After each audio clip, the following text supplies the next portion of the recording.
Welcome. Welcome to episode 17 of Reading to Mom. My name is Joe, the publisher at Historia Research near Printers Row in Chicago, Illinois. A tip to those aspiring writers in the world: don't introduce a major protagonist in the final chapter of your work. Unfortunately, this likely means the author intends to write a sequel, or, Godheads forbid, a trilogy. My time is essential. I am a struggling publisher of historical works, and I have many better things to do than to publish this author's fantasies.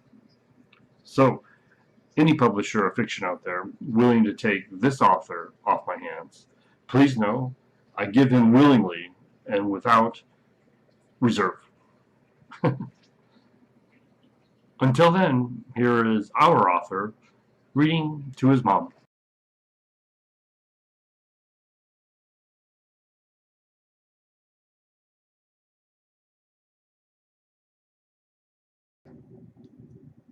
Hi, Mom. So finally, we reach the dramatic denouement of our story. I'll dispense with any further commentary about my publisher, aside from saying that Human Resources becomes quite enthusiastic when they find out that one of their humans has become unresourceful, sort of like Gimli when he's killing Orc. In the ensuing confrontation that reveals who the usurper of the Provenance truly is, there are three stages, you might say. The first is a recitation of verse. As you have seen throughout the work, there are verses quoted, and these verses actually have significant meaning to the arcane world. It is the knowledge that is anticipated that a master of a particular class would have. So the verse actually serves as an identifier of someone's credentials. We then come to learn the deep-seated ideological motivations and conflict behind the events at the Acropolis during Sidra's investigation. Then finally, a battle between the forces who wish to control the Archon for themselves and those who wish to defend the Provenance from the use of the Archon. As such, what we have is a history that consummates in a test of knowledge, ideology, and classical powers over the future of democracy at this time.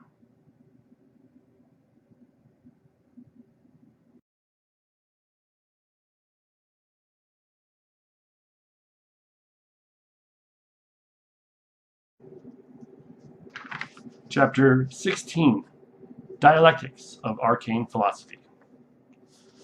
Sidra's records of the following days have not survived the destructiveness of time. While other evidence reveals the Sum collected the armor and the tome from the throne. Footnote 1. An account of the tome, the Tarot, and reference to the armor are found in documents from a much later date in the handwriting of Kivan. The tome recorded the preternatural age accomplishments of the Syndicate and the arcane philosophy of a lost faction of Rangers. Kivan evidently acquired both pieces after the Sum returned to the Acropolis. To say more here, however, would reveal too much and spoil the narrative of the history recounted later. End footnote. While other evidence reveals the Sum collected the armor and the tome from the throne, the events immediately after the demise of the Cursed Ranger are lost. Did Sidra's fellow Arcanists threaten her to relinquish the Archon? Did any of them, besides the note Sidra wrote with a trembling hand in her private journal, challenge her to reveal herself as the reincarnated sorcerer of Titios? Did Sidra use the Archon against her comrades? Did she consider surrendering the Archon to one or more of her trusted associates? None of these questions and many more may be answered in our archives. The modern scholar is left to his or her own prejudice for conjecture, counterfactuals, and disputation. The documentation picks up once more outside the gates of the Acropolis, in the expanse between the grim spires of your enemy. Details in the final pages of the report to the council suggest some of the happenings prior to her triumphant return to the Acropolis. Our narrative continues from the account to the councils, the few extant notes recorded in Sidra's private journal, and the records of the dynasties. On the morning of our final day's return to the base of your enemy, about 8 leagues in the distance, I woke Brajana while the others rested. I implored the druid to fly ahead to the fortress in winged form. Sidra did not record the exact dialogue in her journal, and the purpose of her mission is not revealed in the official report to the councils. It must be said, however, the risk to Brajana was great. Unless some urgency demanded, druids rarely agreed to travel great distances alone and at daybreak. Most druids, like Brajana, replicated the form of hawks or smaller birds. While exposed in the sky for such long periods, nearly 3 hours in flight with the ascent, airborne magical beasts of the lineman preyed on such defenseless game. Footnote 2. In this act, we have one piece of evidence indicating Sidra may have used the Archon to subject her Soom to her will. We let other instances pass unmentioned from this point and return to the unsettled or unsettling debate over Sidra's deployment of the Archon against her allies or foes in the final chapter. End footnote. Despite the inherent danger to her, Brajana obeyed my command to travel ahead of our Soom, alone and vulnerable to magical predators. For this reason, when my Soom scaled the long ascent into your enemy, only Matna, Eosh, and Tigris accompanied me. At the top, after we four emerged from beneath the 2 towering spires on either side of the pass, the Acropolis came into view. Matna immediately spotted the outline of a scout rushing along the ramparts towards the gates to alert the gatekeeper of our approach. Footnote 3. It may be recalled that the gates of the Acropolis faced the southeast, while the gaping entrance to your enemy's stony crater was nearest to the southwest coin of the Acropolis. See illustration 6 for a visual representation. End footnote. The late afternoon sun already behind the scabrous lashes of your enemy, the unusual Soom of 4 traversed the final leg of the journey back to the mountain fortress in ominous shadows. The council report records, Our return from the linemen we chose not to conceal from the dynasties. Wary of the menace posed by archers from above, nevertheless, I led the group to the gates at a comfortable distance from the walls of the Acropolis. As they rounded the second corner of the outer walls, the gates of the Acropolis came into full view. The Soom began its final approach cautiously. Soon after, in anticipation of their arrival, the gates swung open despite the ground Sidra and her colleagues still needed to cover. Well, no surprise, we were startled to see the gates welcome our return at such a distance. A sortie of arcanists supported by the Acropolitan militia sallied into the rocky field to intercept us. Along the bulwarks to the right of the gates, we espied at least 6 longbowmen aimed at our position. Despite the force arrayed against us, our orders were to proceed to the gate. As we neared the contingent, we recognized Thamus and Oron at the head of the force. Behind and centered between them stood a half-elf clad in a ranger armor very similar to that of the cursed creature in the Archon's tomb. To the right, Themis's acolytes gathered. To the left, Acropolitan mercenaries under Oron's command collected. Along the ramparts to the left of the gate, we espied several more of the fortress guards, armed with longbows. Brajana was nowhere in sight. We briefly feared that she had been sent to her death against her will that morning. And yet, we had a mission to fulfill if we were to honor the purpose of our Centasso, expose the usurpers at the Acropolis. Sidra removed the Archon from her satchel. Firmly, she gripped the thyrsus in her right hand and the eye-shaped stone in the palm of her left hand. At the sight of the magnificent object, Themis, in the distance, clasped his hands together and proclaimed something to his consorts. The contingent, standing between Sidra and the Acropolis, knew the Soom carried the Archon to the borders of the Provenance. Sensing their labors at an end, Matna urged Sidra to quicken the pace, indicating his wise master once taught him, "Go not by the public road." The cautious Noel estimated the four exposed themselves to greater danger the longer they tarried in the open of the overworn road to the gates. The Soong heeded their champion and quickly adopted the tempo of the long-striding Mixolydian. After a few minutes, the two forces came within a comfortable range to greet each other, and Themis called out. He first praised Sidra for her successful return with evidence of the treachery of the dynasties plotted against the Provenance. "My comrade Sidra," he exclaimed, "what a wonder your safe return is, with the Archon no less." Sidra and her three followers closed the remainder of the distance. A pleasure to see you again, brother cleric, and out in the open at the gates of the Acropolis, no less. Many nights you must have waited anxiously to greet me with such care. I have and do. Yet, Master Sidra, we have little time before the dynasties learns of the Archon's discovery. Themis pressed her. Oron's absence from his post will soon be noticed at the inner gate. The prior rapport, however, did not seduce Sidra. By the time she arrived back at the Acropolis, her tolerance for the cleric's judicious counsel seemed to subside, and her disposition for precaution waned.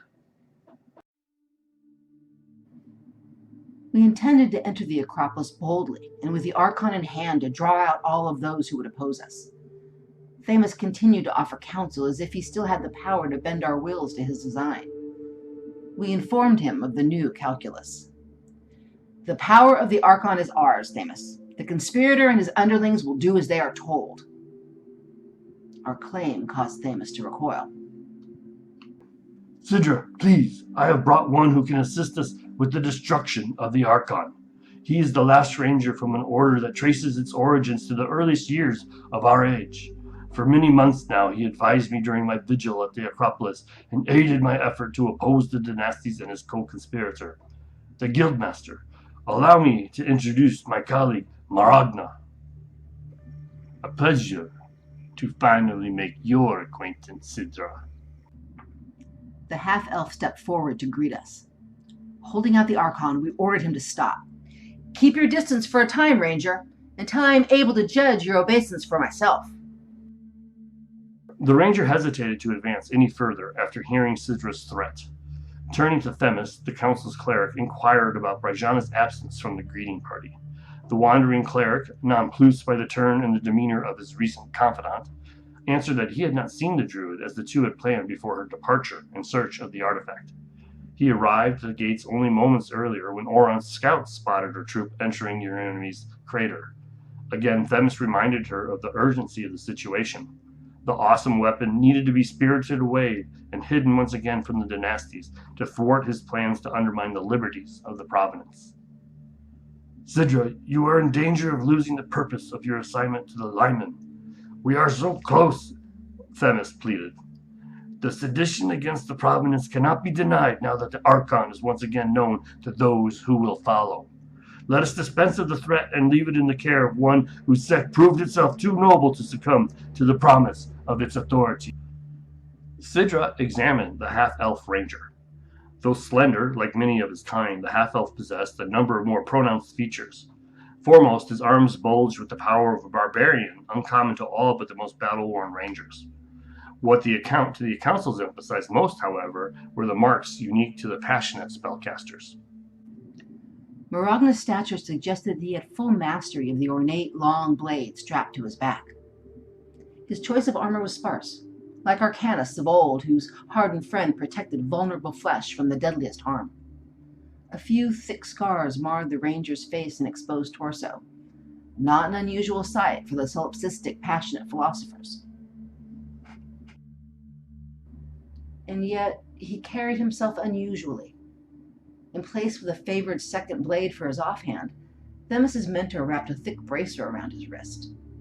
Over the illustrious well-fitted armor, the stranger wore an expensive robe. Most unusually, he stood before us barefoot, like the dusty gnomes of the forest woods of Libua. After Sidra surveyed the force arrayed against her one last time, she decided to submit the ranger to a test of his worthiness for her trust. The report to the councils later explained. The warning of his cursed brethren warranted no less.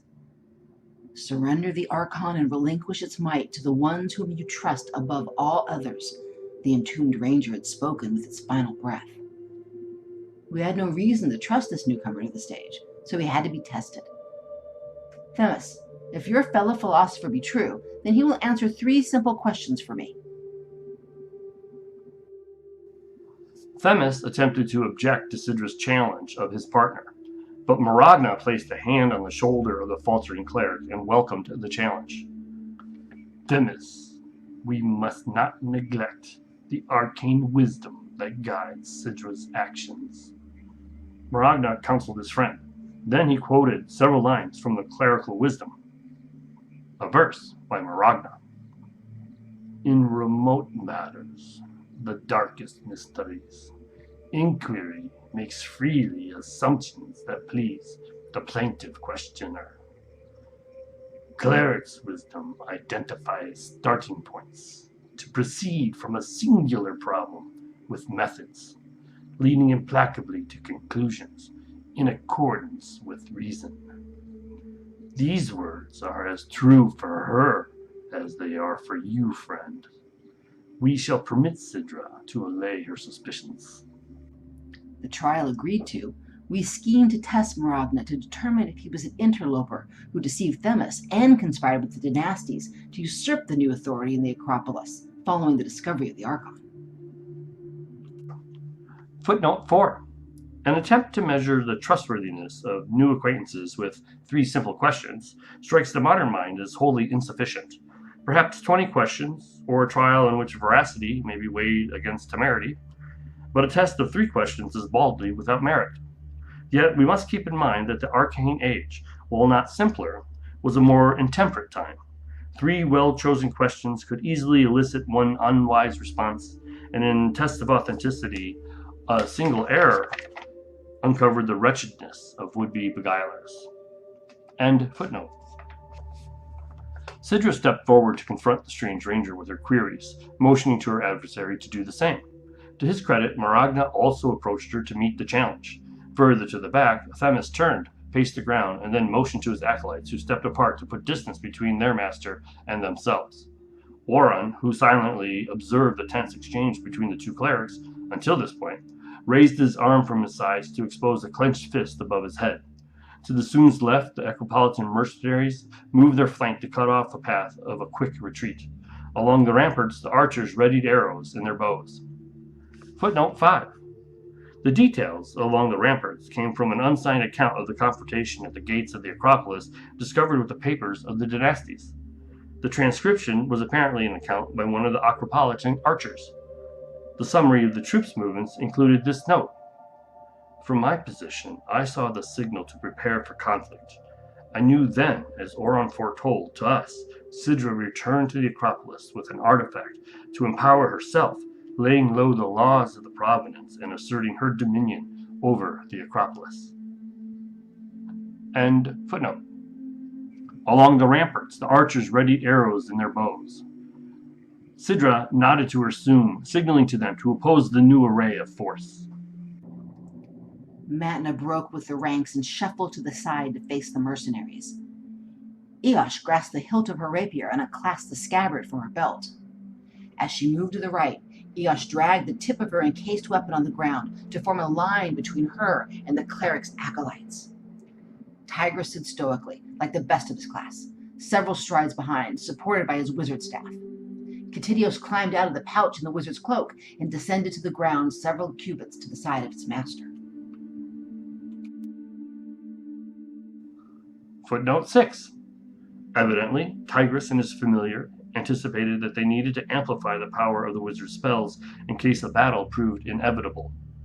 As noted in prior conflicts, the safest posture for both was for the Marten to climb to the shoulder of the wizard. In this act, Katidios bravely moved into harm's way in order to augment the offensive might of the Soon. End footnote. While their associates positioned themselves for deadly conflict, Sidra informed Maragna that she would place her trust in him if he were able to finish 3 arcane verses of her choosing. After she spoke the first line, the ranger was to answer with the exact words and meter. Our matters are not so remote that an enlightening, if elementary exercise, will determine whether the things you say are true or false. She informed her counterpart. The first verse Sidra quoted from the inscription written by the magical dust in the map to the Archon. Arcanists beware. Take heed to prevent freeing. No sooner had she finished her line, Maragna recited the second line. From deceptions born by careless wonder or desire. The quickness of his response caused Sidra to laugh at the folly of her first query, certain that Themis may have been coaxed into revealing the wisdom recorded on the parchment that marked the former location of the Archon. She resolved to be less careless with her second question. She turned her back to Maragna while walking toward Tigris. Footnote 7. While the records tell us that Sidra approached Tigris at this moment, no further statement reveals whether her consultation carried greater meaning for the events that immediately followed. The coordination by the Arcanist to test Maragna's worthiness as the protector of the Archon remains obscure. End footnote. She turned her back to Maragna while walking toward Tigris. She conferred with the wizard for a second before spinning around to pose the second verse. The first matter to form from the elements. As she scanned the ramparts that protected the archer, Sidra considered the ranger more hesitant to answer the second verse than he had the first. After several heartbeats, though, Maragna provided his answer. On which the domain rests even is water. Although the words in the meter were correct, the half-elf seemed to misplace the word even to imply that the domain rested evenly on water, that is, not aslant or at variable heights. Matna immediately read the faulty wordplay and growled at the scent of an imminent contest for command of the Archon. Sidra quickly objected to his response as untrue to the exact phrasing and meaning conveyed by the adage. Tigris, however, indicated that translation of preternatural verse often produced such ambiguities.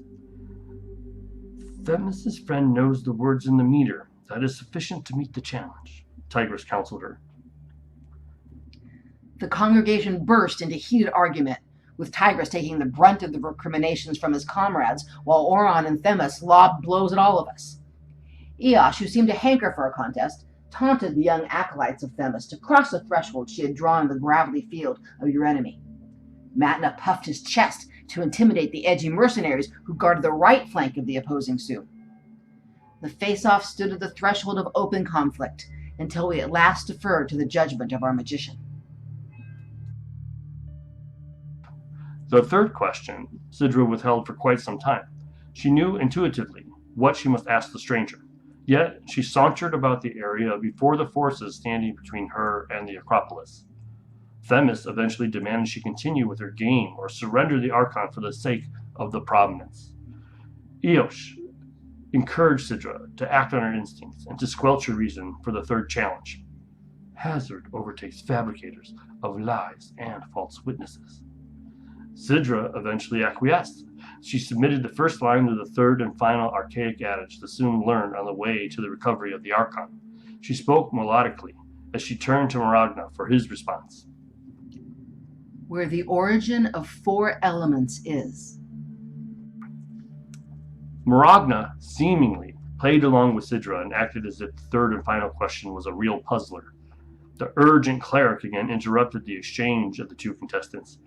We must finish this before the dynastis learns of the forces gathered at the gates. Maragna obliged his comrade and uttered the second line unerringly. To that place do all freeing return ineluctably. Both Sooms standing in front of the Acropolis shot a glance at Tigris, who had become the arbiter of the match. That is correct, Sidra, Tigris informed the Soom. You must now decide if Themis and his friend are the trusted ones of whom the cursed ranger spoke, or to risk everything in further possession of the Archon. Sidra, while not rejecting the outcome, did not immediately submit to the verdict. More than ever before, I saw myself adipose. I marched on the gates of the Acropolis with an artifact firmly clutched in my hands that can grant me the power to usurp the rule of law in the Provenance. As she had written in her private journal earlier in the day. According to all accounts, Sidra sought to steal as much time as her comrades allowed her. She objected a second time to the ranger's answer to the second verse, only to have Tigress judge again in favor of ambiguity and allow several interpretations to the abstruse lines. Even so, she resisted demands to relinquish the Archon to the Ranger and Wandering Cleric at the insistence of her Soom. She searched the skies above the Acropolis, as if looking for further grounds to object to the seizure of the Archon. Amid the dusky shadows of Euronymia sunset, a small dove emerged from behind the walls, circled above the opposing forces, then landed on the vault of the arch directly above the gates. We each gestured toward the white bird to gain our magician's attention, but Tigress already espied the druid in winged form. Our friend flushed with excitement at the sight of Brajana directly above the gates. At long last, the sign had come. As if a preset plan was suddenly set in motion, and surely one was. Cotidios scampered to the wizard and climbed up to his shoulder to whisper in his ear. The two conferred for several moments before the marten returned to the stony earth several cubits distance from his magician. The wizard then stepped forward to mediate the deadlock. The second verse is contested due to the vagaries of the spoken and written word. Allow me to suggest a fourth verse of my selection to present as an offer of peace to bring the battle of wits to a satisfactory close. A fourth challenge, as a supplement to the second, will resolve our uncertainty. Grudgingly, Thamus and Maragna acceded to the fourth riddle, apparently not eager to consider the final option, a test of our command of the Archon and our will to carry the artifact through the gates of the Acropolis. Tigress, sensing the delicacy of the moment, offered to recite the first 5 lines of the fourth adage, leaving one final line to the Ranger, who laudably acquitted himself in the first 3 tests. The parameters of the last trial agreed to, Tigress recalled the obscure lines of the cursed Ranger that confounded Sidra and her Soom earlier. "Tell us, what are the final words of this mesmerizing verse?" Tigress queried.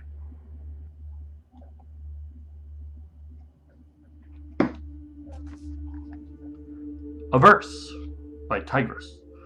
"So that a godhead may once again live among us, for all those who quietly long for a release from the dreadful responsibilities of freedom, for all those who favor the benevolent despot to the ignoble plebiscite of the common stock."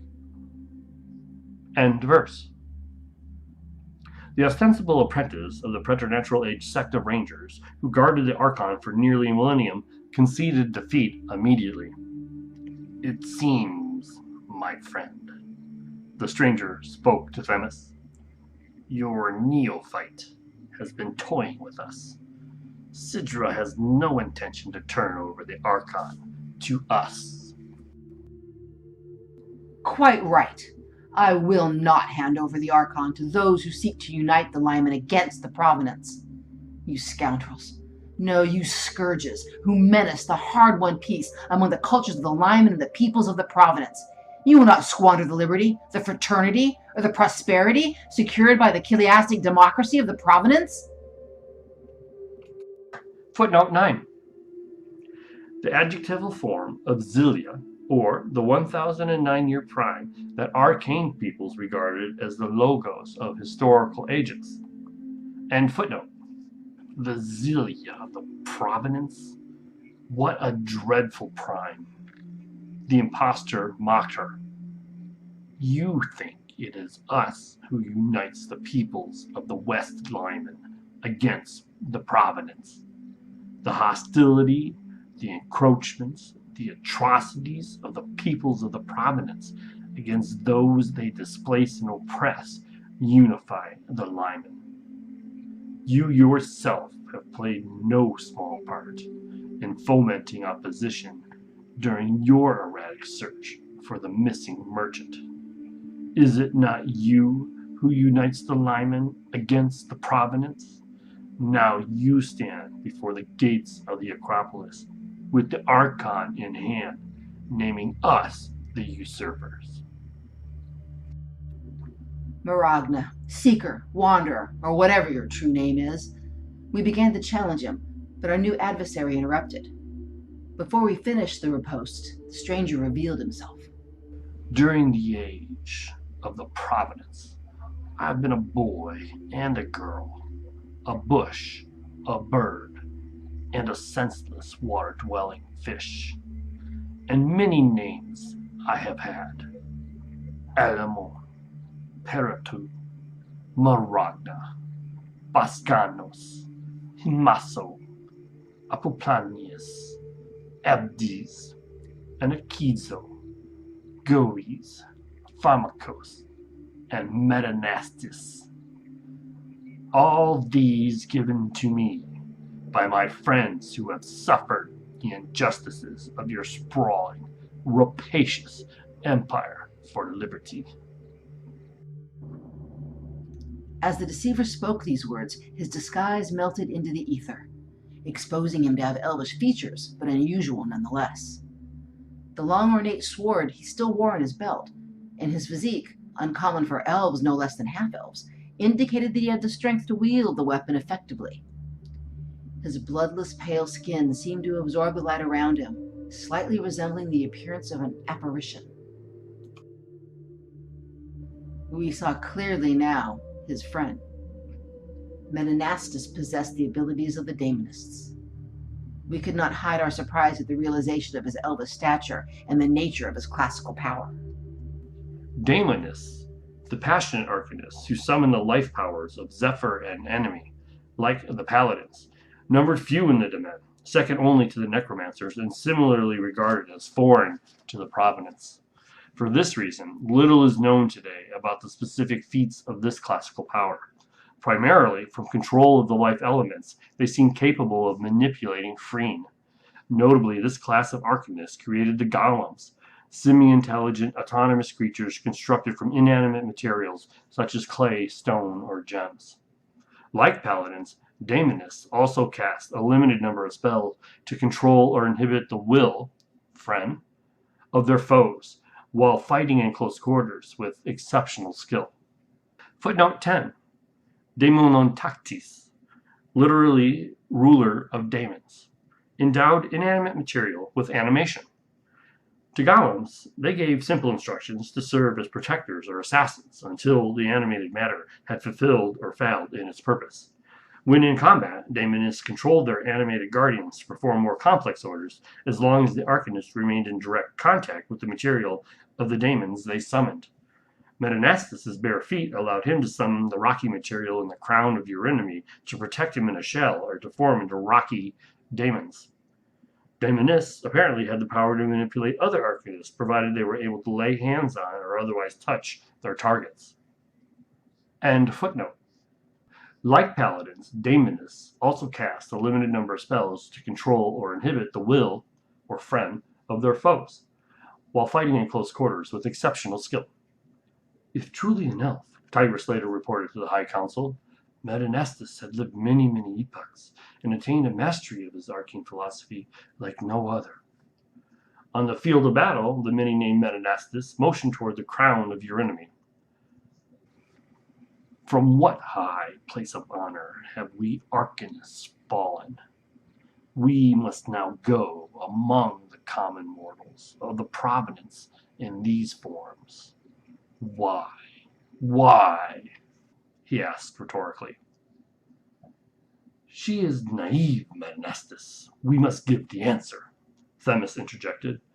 Because Agrigentum the Laus condemned the power of the arcane philosophers and subjected our noble gifts to the fetishes of mobs who clamor for land to till, baubles to craft, and wares to trade. Sidra accused her erstwhile ally. You, traveling cleric, who deceives the people of the Acropolis. What of our oath, to enter no house with the intention to do wrong or harm? You poison the public good with your insinuations to undermine commoners' freeing for social well-being. A cleric philosopher is the equal to the gods, as our noble masters once taught their young apprentices, Themis countered, recalling the preternatural age division between the clerics of the noble and common classes. If by public good you mean the malady known more commonly as social democracy, or what I call the profane tyranny of the majority, that is an illness I treat as I do all other illnesses, with the aim to halt the conditions that promote its flourishing and to wear down its vigor by application of remedies hostile to it. The friend of the people is no disease. Sidra objected. The people, Thanos laughed aloud as he enunciated the words. Do they even exist? The only will that dominates the domain is the ill will of Agrigentum. Her work, her providence, gave the commoners the classical powers, the arcane philosophies that they neither understand nor justly control. Look behind me at this colonial fortress, designed to extend the will of the people over the entire domain. The people of the Provenance use our classical powers to oppress the cultures of the linemen. Do you not see how willingly the herds follow ritualists, charlatans, and sophists? If only for the opportunity to add a few more coins to their purses. And do you not see how at the Acropolis, how many powerful arcane philosophers have abandoned their studies to become mechanic artists, merchants, and barkeeps, to become mere peddlers of coins and rumors? This decadent society undermines the arcane philosophies and threatens to extinguish the greatest wisdoms ever known. Whether by your hand or ours, the Archon you now carry will seal the fate of the people and bring an end to this wretched world. Sidra ignored Themis' denunciation of the Arcanists and commoners of the Provenance, as well as the threat of the Archon in her possession. Turning to Oron, whom I grudgingly grew fond of during my mission at the Acropolis, I questioned his allegiance to the ambitious sojourner who organized the linemen in opposition to the Provenance. Why, gatekeeper, have you betrayed the trust of your office for these faithless adversaries of the councils? Beware the gatekeeper. I stand at the threshold of two worlds, belonging to both and loyal to neither, Oron boasted. For many years I blinded my eyes and covered my ears to the misdeeds of the provenancial citizenry in this fortress. Ah! The council stand at the head of the assault. But now, if one of their agents is crowned Archelaus, total war will engulf the domain. No longer can I tarry on the borders of this land. I must choose a side. Footnote 11. Archelaus, crowned Archelaus, one who carries the Archon. End footnote. You waste your time, Sidra. Metanastus ended the interrogation of his colleagues. My friends are true to the lofty cause of restoring the nobility and the power of Arcanists in the domain. We stand against the imperialism of the Provenance. He then tested her allies' subjection to the command of the Archon. Tell me, Matna, did not your preternatural masters and inspired trainers teach you, the friend yoked to the body, formed of four elements and buried in it as in a tomb, suffers punishments for certain past misdeeds? They also counsel honor likewise the terrestrial daemons, rendering to them the worship that is lawfully to them. The half-Nell barked at his inquisitor. Perhaps you should take care not to howl the wisdom of my arcane philosophy without the accompaniment of the harp, as the masters wisely counsel. An obedient dog, no less, Metanastus taunted Matna. He then turned to Tigris and derided the fundamental teachings of the wizards of Agrigentum. We do well to remember the promise of the glorious revolution. In the course of time, there will come to the domain certain arcanists, sorcerers, bards, necromancers, barbarians, and the demonists, who will once again rise up as gods, extolled in honor, sharing hearth and table with the other immortals, freed from the commoners' woes and trials. Tigris faithfully ridiculed the notion of arcane deification. It is merely by chance that men have come to have conscious thought and the arcane wisdoms. Extol Arcanus? It would be no wiser than to worship a child at play with dice. Menanastus turned to face Eosh last. At her feet he laid his grim disappointment, in a tone suggesting the betrayal of an old friend.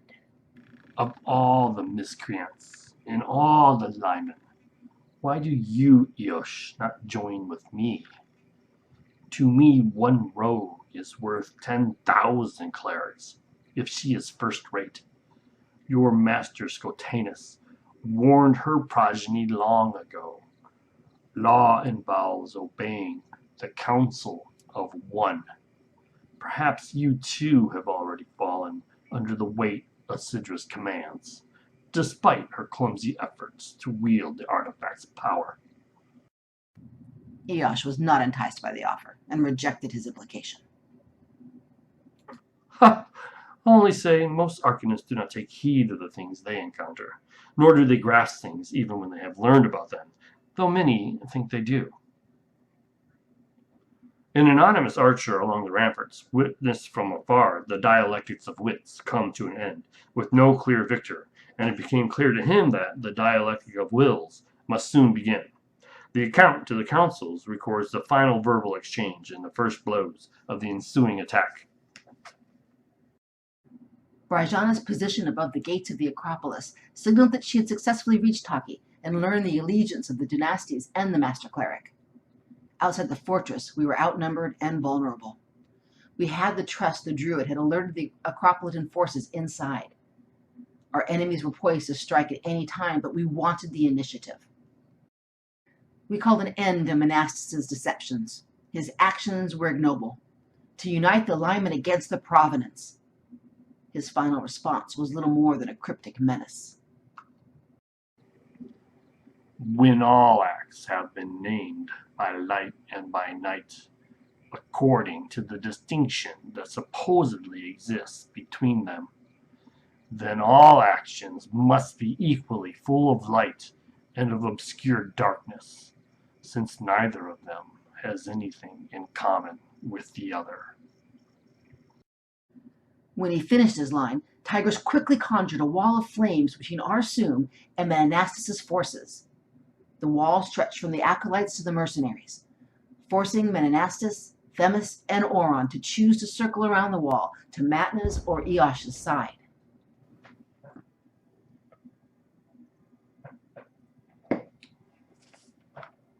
Sidra, Matna, Tigris, and Eosh faced overwhelming odds. The defenders of the Providence posed little threat to the Daemoness and his host.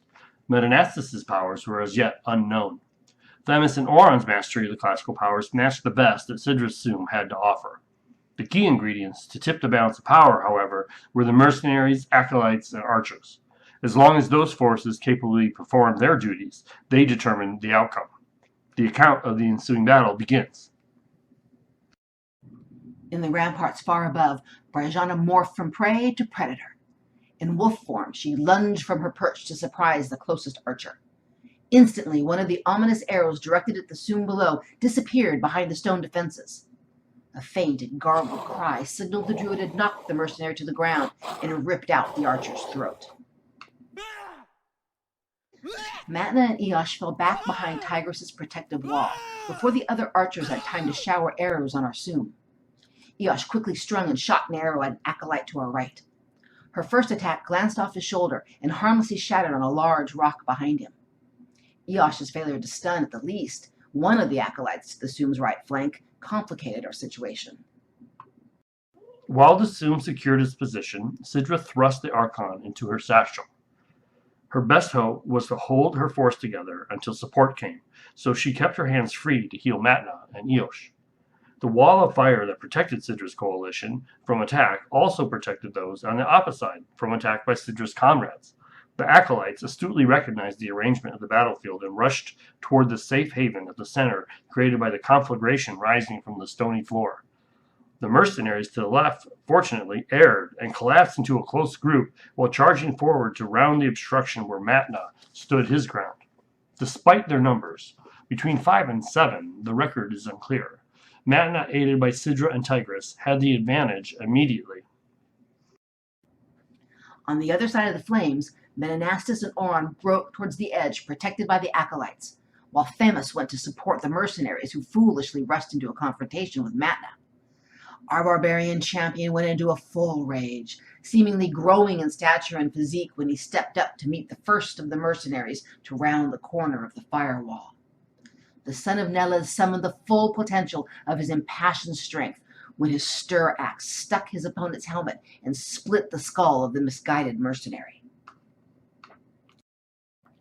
To our right, the acolytes ably took cover behind the wall of flames to defend themselves against Eosh's piercing arrows. The rogue unsheathed her rapier, anticipating the encroachment of Menanastus and Oron.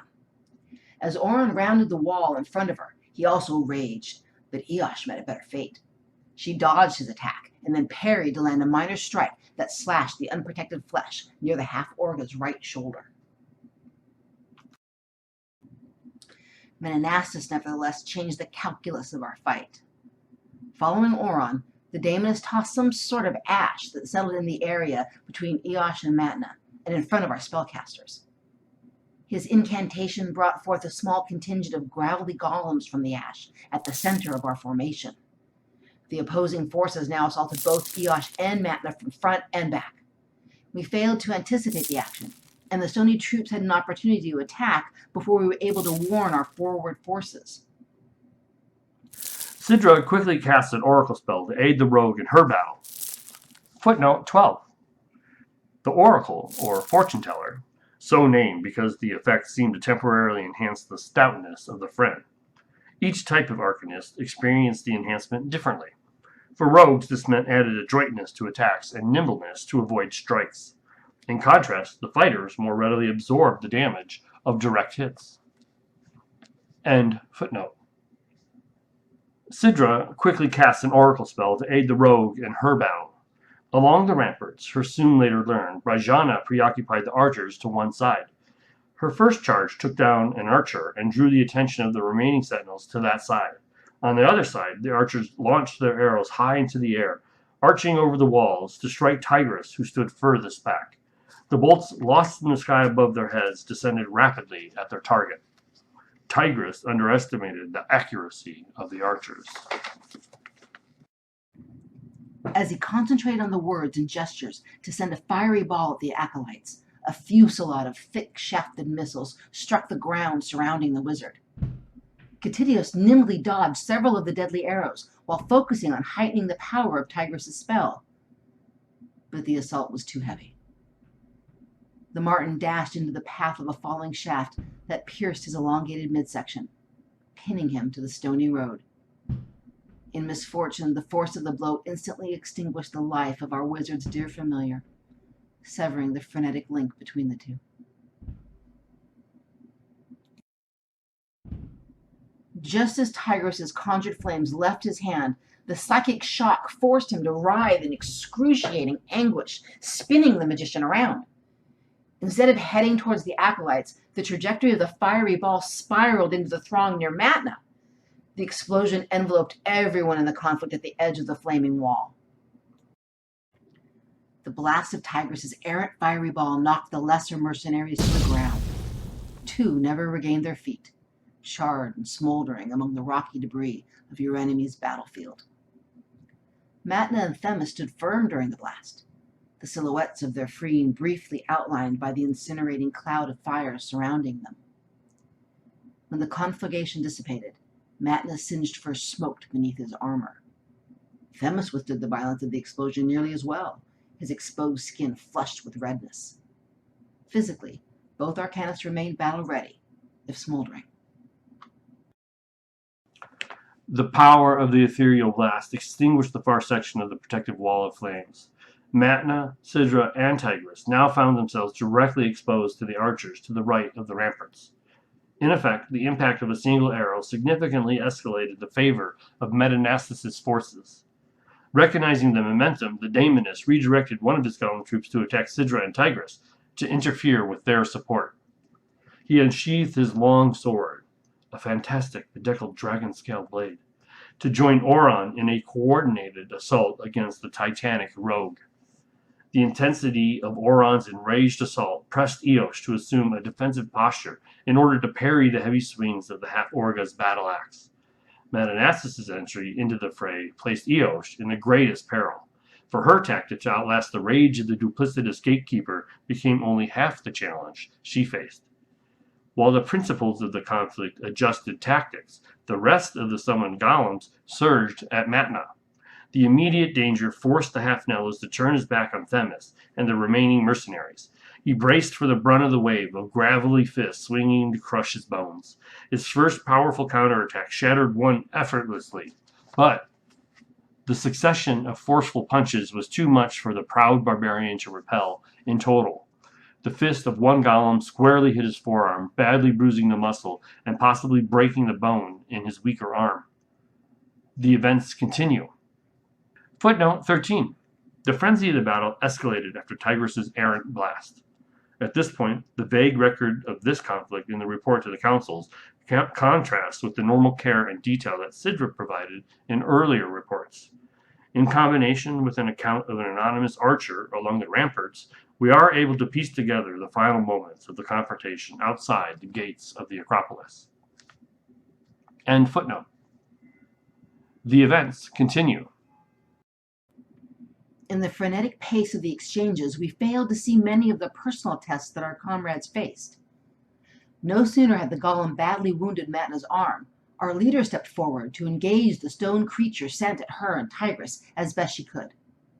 One of the two remaining creatures took the bait and rushed her. While not enough to turn the tide for Matna, it increased our chances to maintain our strength until the reinforcements arrived. We largely lost the awesome force of wizardry for the remainder of the contest. The most incendiary spells already spent, the loss of his familiar badly damaged Tigris' friend and reduced the potency of the wizard's magic. Recognizing the limitations, he cast a hex that temporarily muted Madanassus's casting abilities and forced the mesmerizing wanderer to rely on his physical prowess. He subsequently released two well-placed luminescent balls that damaged Oron, contributing to our rogue's unimaginable struggle for life and longevity. Eosh, staying on the defensive, prolonged the fight as best she could. Her most deadly thrusts unavailable to her, she sought her opportunities to inflict pain. The agile daemoness demonstrated his mettle, contorting his frame to avoid her counterattacks. Oron, on the other hand, fatigued from the rage without landing any devastating swings of his battle axe.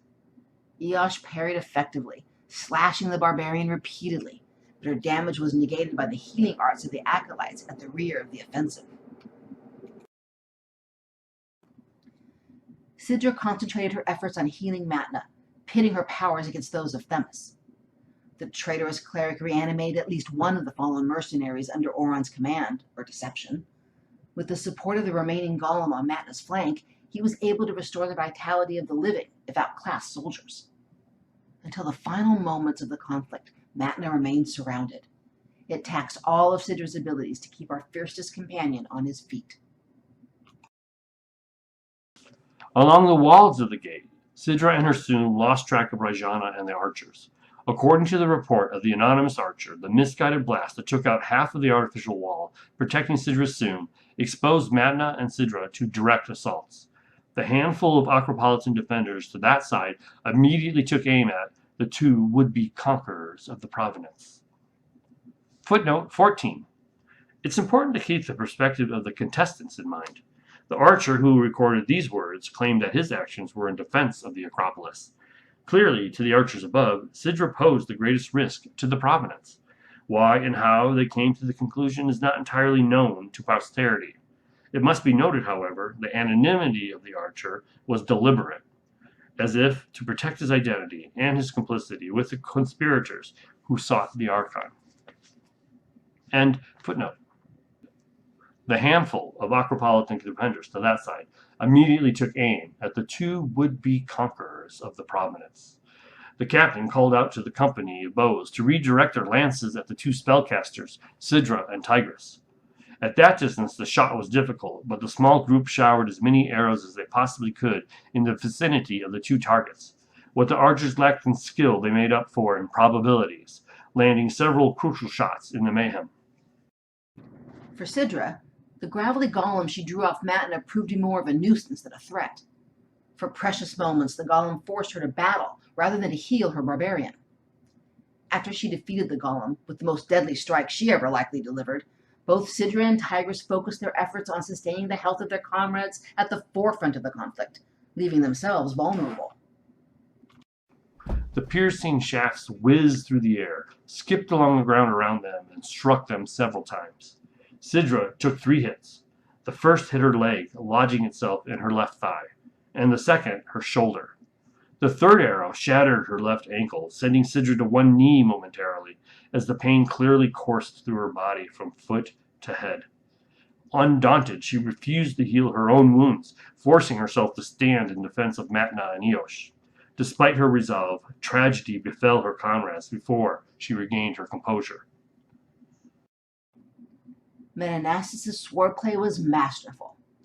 Timing his attacks between Oron's slower, powerful swings of the battle axe, while using the half-orc as a shield, the scoundrel pierced Eosh's defenses in 2 successive thrusts of his blade. The first penetrated her weak arm on the left, before he pirouetted to his right, moving dexterously behind Oron in his slashing axe to land a second blow to the rogue's strong arm. Eosh nearly lost her grip on the rapier. To our left flank, Matna dispensed the 2 remaining golems with ease, only to find that Themis had revitalized the mercenaries. Adding to our despair, the barbarian's rage clearly flagged, and his unhealed injuries reduced the force of his dogged assaults. Just then, we feared the support we dearly needed may not arrive before we lost possession of the Archon. Themis's and the Acolytes' healing arts shifted the momentum of the confrontation squarely to their side. With Tigris debilitated, his abilities limited to minor luminescent missiles cast from scrolls, the clerics acted at a safe distance from the fray and with little threat to their well-being when they moved closer to heal one of the combatants. The outcome hinged on whether there was any chance to incapacitate Themis' faithless acolytes. The council's report observed. Sidra hobbled over to Matna to lay the healing touch on her ailing barbarian. She succeeded in reaching her embattled McZellen and exhausted every last element of her healing powers on the recovery of her monstrous champion. The report to the councils resumes. Our cleric had fulfilled her purpose, but not without drawing the attention of the revitalized mercenaries. Seeing the council's cleric weakened, 2 of the soldiers circled Matna. Barely able to stand, Sidra quickly succumbed to their advances, with one landing a mace directly into her chest and causing her to stumble backward. The second saw Karos, battering the wreathing cleric with an overhead swing of her mace that landed on the top of her head. Sidra did not withstand the sudden blow to the crown of her skull. The ether escaped her lungs, and reason left her mind. She was undone. Our commander fell to the ground prone to the final coup de grace from Menanastes' beguiled mercenaries. The council's cleric died on the battlefield that day. The Archon precariously stuffed into a backpack beneath her weight. The report to the councils, the attentive reader may have noticed, recorded the description of events as told from the perspectives of other members of the Sum, Tigris, and Kivan. For, as the fates devised, her trusted ranger joined the fray along the ramparts above, just in time to witness her fall. Had Sidra lived only a few more moments, she may have realized her much-needed reinforcements arrived from the parapets beneath the watchtowers. In the bowman's account, immediately after his arrow struck the cleric in her ankle, Kivan emerged from the tower doors to assail the archers. He effortlessly dispatched 2 of the guards. The third, the one who left the account of the combat, drew his sword to battle the stoic ranger, but then surrendered when a company of Acropolitan mercenaries stormed the bulwarks in support of Kivan. Footnote 15. To the archer's lasting mortification, he later learned the treacherous gatekeeper deceived his company and tricked them into attacking the defenders of the Provenance. His account ends with this moving line: I felt such shame when my friends and bunkmates bound my legs and arms. I wept, believing I never again would be permitted to carry the standard or wear the armor of my cherished Provenance. End footnote. Kivon leaped to the ramparts to signal to Sidra that her reinforcements had arrived, only to witness the final moments before she collapsed on the brink of mortal death. The two mercenaries who took her down were eager to vanquish the one who wielded the Archon and rashly competed to deliver the final blow to the defenseless cleric.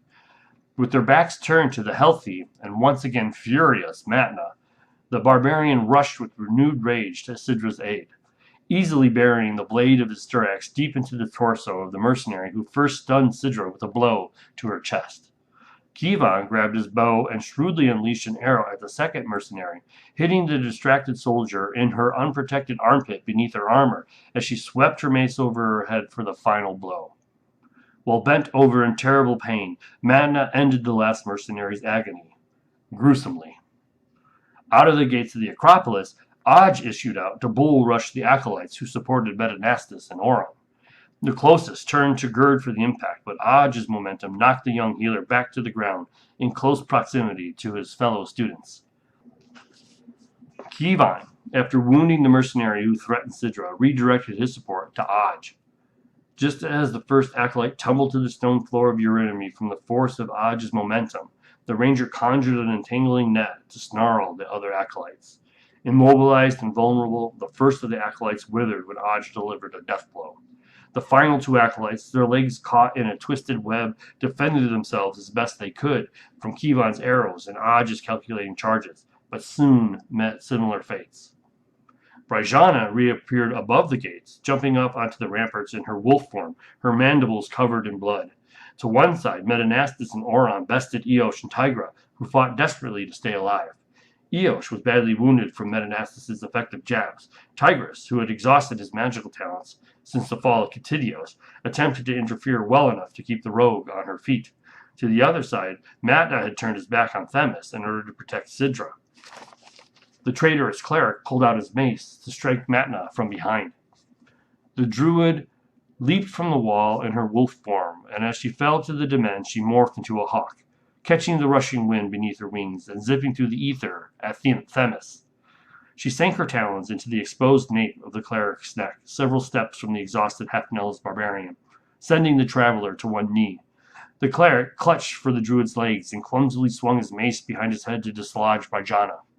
The druid would not relent, sinking her talons deeper into the sinewy muscles of the cleric's nape. On his third swing, Themis finally knocked Brajana off his back and regained his footing. The joint report of Tigris and Kivon to the council's ends. It was too late for Themis. By the time the vicious cleric turned to face Matna, he found himself looking into the face of death, our barbarian poised for an artful attack. He whirled about, the blade of his Styrax slashing the armor on the cleric's chest, opening up a vulnerable hole.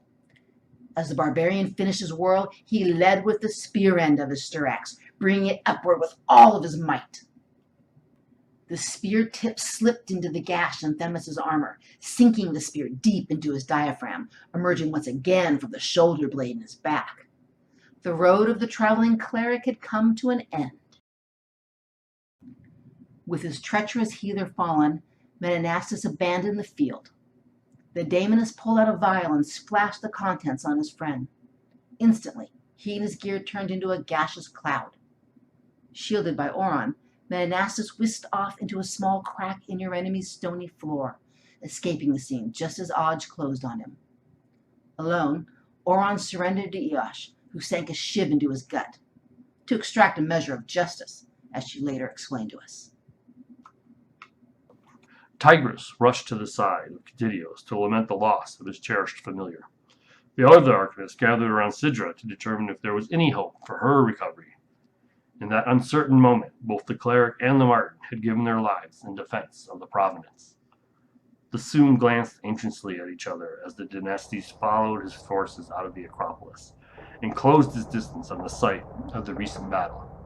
Concealed in a satchel on the ground beneath the council's lifeless cleric, the Archon was once again unclaimed.